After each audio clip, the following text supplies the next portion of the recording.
Hey Jackson, quick little video form review thing for you here. Assuming I'm in frame at all, which I can't do because I don't know how to use OBS. There we go. Okay, cool.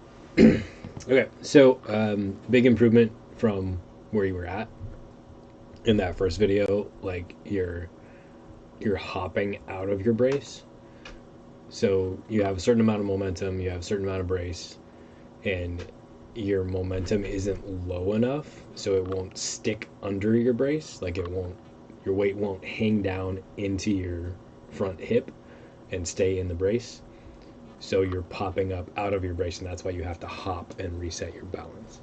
um, you have fixed that problem in the other two videos, and your throw looks much better,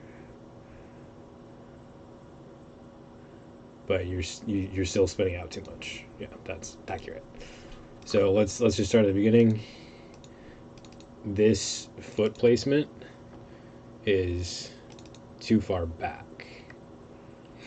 Let me grab my draw tool here so I can put a bunch of lines on you. Of course, it always likes to load right behind OBS where I can't see it. Oh, there it is. Okay. Cool, so that foot is here. It needs to be here.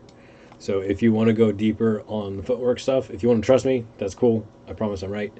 If you don't want to trust me, look up a video that Brian Earhart did. I guess he plays for Discraft, and he is apparently a wonderful coach because this is like the clearest, most concise video on next step I've ever seen.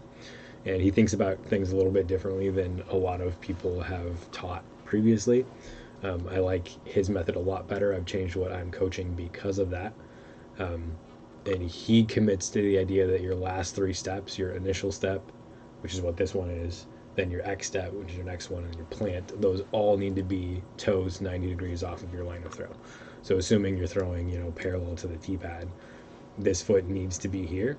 When it's not, your hips get turned a little too far back. Like, see how you're already folded into that hip crease? It's not bad. It doesn't really matter at this phase. But this is going to give you a tendency to put the disc too far back too early. Nice bag, by the way. Excellent choice. So this is going to make it too easy for you to turn around too far backwards too early. You're not super guilty of that. Like, you do a good job of keeping the disc neutral here. I like that. But something you can add is think about pumping the disc that way as this foot comes forward. That'll kind of keep your hips more honest and keep your hips flatter. So this is what I'm talking about. Because this foot is back, now your hips have kind of followed that foot, and your belt buckle would be pointing like kind of sort of that way. I'd rather see it like, it doesn't have to be straight, but I'd rather see it closer to here. This will help load your rear hip better on the next step. That's not correct. It will allow for the possibility of your rear hip loading later. Like right now, you kind of can't. That's not fair. You could load. That's actually not bad. So you fixed part of your problem, but you've set your hips too far back to start with, and where it comes out in you is that you have too much of a lean here. Like, look where you're looking. You're looking down at the disc. Your energy is going down. At this phase, your face should be looking forward, right? So you're sending your intent down here, looking at the disc, and your body is following and going that way. So make sure you're staying nice and upright here. Keeping the footwork on 90s will help with that. So moving forward, make sure you're all the way in frame. So here's where you really start to run into problems.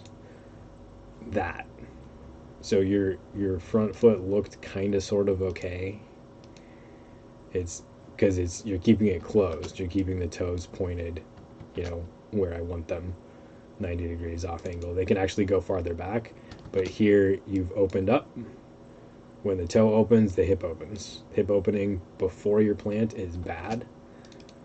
And now you're screwed. Like, now you can't brace because you've locked this hip open you still have a little tiny bit of coil in this hip. You're keeping a decent athletic position here. I want to see a more aggressive dip in that knee, and I actually want to see a dip in your front knee also. This will require a shorter step. So your step needs to be shortened like to here. It's maybe a little far, but commit to the idea of making this last step smaller. When you get this open, your hips lock open, and you can't generate power from your hips. You can't coil your hips. So also, your foot shouldn't go there. It should really go like here. So you need your plant step to be about there. You need this step to be. I mean, you're fine. You're probably fine, but it could be closer to 90 would be better. And then I want your other step to be like here. So note these two are way closer together than you're doing them. Like you're probably like over here. Like it looked like your X step was about 1.5 feet. Shorten it up to where it's only a foot. That's going to keep your hips more neutral. It's just going to help a lot of things. But the idea here is that these two footfalls are on one rail, and this footfall is on a totally separate rail, and never the two shall meet. So that stops you from having to do like any weird footwork. This foot just moves that way, and this foot, even on the step before that, over that way, it would have been on this rail too. So now you're really moving laterally down the T-pad, and there's no turning. Your hips are just going sideways.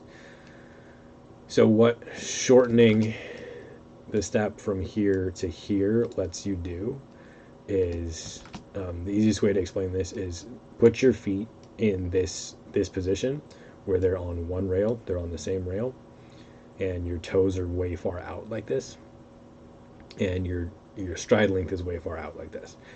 So find this position and swivel your hips as far left and right as you can. Take note of how far they go, and then straighten this foot up, straighten this foot up, repeat the drill. So you're now a shorter stride length. You've taken a foot out of your stride length and your toes are forward. Now swivel your hips as far as you can go. You will find that they go farther, much easier. Now do the same thing again, put this foot here, but then offset this one forward. Now you'll have kind of even more swivel, but the more important thing that you'll find here, and this is like super key, and basically no one ever teaches it. Loop Ghost has some videos on it. I've not seen a lot of people really stress this concept yet, and I think it's super key, and it just gets overlooked all the time. So when you pivot, when you're in this position, in this staggered offset, not that wide stance, when you pivot as far as you can forward, you're going to find yourself in a much more athletic position than when you did in the stance that you're in this freeze frame. So what you're going to find is that your front leg locks out and your hip kind of starts to lift up, and your rear knee will be very close to your front knee, and you'll have this bend. So you'll be up on the ball of this foot. You'll be, what's your front leg gonna do? Hold on, let me try it. Your front leg will stay down and it'll pivot on the heel, right? That'll happen when you just do the drill too. So you're up on the ball, your back foot, your left knee is very close to your right knee, and your weight is in your right heel. That's the kind of position you want to be in when you brace. Your knees aren't necessarily going to get that close together, but your upper thighs are. Like if you imagine that you were like trying to hold a deck of cards between, kicking over my balls. Imagine you were trying to hold a deck of cards between your upper inner thighs. That's kind of the position that you want to end in, because you want all this weight from your trailing leg to go behind you. You want it to go around that way. So that doesn't happen in your throw because you're bracing straight. So because you're doing a good job of sitting down behind that brace as long as you can, the toe drag is a function of that. But this leg coming around here this way, that's your problem. It actually needs to go the other way.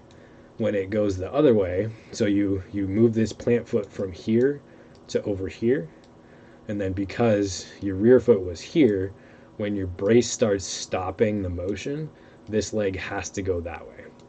that's what provides a counterbalance to this whole arm doing its thing over this way with the disc, right? So that should be enough to get you on track. You need this offset. Yeah, let's just start there. So mess around with your foot position on your plant step. Clean up the footwork so it just stays at 90. So all those steps, right, I want all those to be on different rails. So this step is going to be on your front rail. That step will be on your back rail. See how those were kind of in line? That's screwing you up a little bit. And then this step is very much on line too. And then keep that step toe closed. So it's going to feel, you'll do a little more dip with your knee here if you're paying attention to it. And you'll keep a dip in your front knee, and you'll set down with the ball of your foot first and then roll towards your heel. It might feel like you're sending your heel forward before your toe, and it should feel like you're sending your right butt cheek forward, not your knee and not the side of your thigh. Yep, that's all I got. Ask questions if you got them. Good luck.